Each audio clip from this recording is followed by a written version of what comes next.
First, you'll need to open both the workbook that contains the data you want to look up and the workbook where you want to display the results. Make sure you have edit access to both files. Type VL to start the Vlookup formula. Enter the cell reference that you want to look up and press the comma.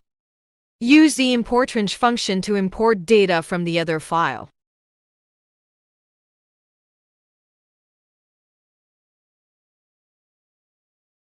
In this sample, we will copy the spreadsheet URL of the sample master file.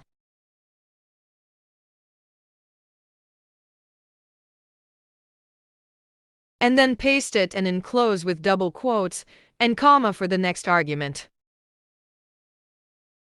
Again, open quotes and select the tab plus range of cells you want to import. In this sample, select the shipping address tab and double-click and press Ctrl+C to copy and add in the range of cells you wanted to import.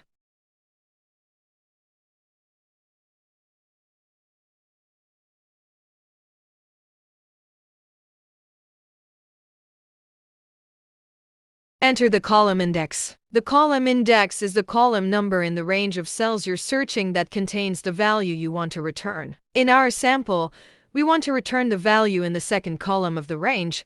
That's why it is 2. Then enter false if we want to do an exact match on the search key.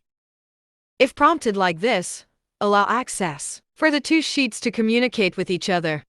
Double-click, and that's it.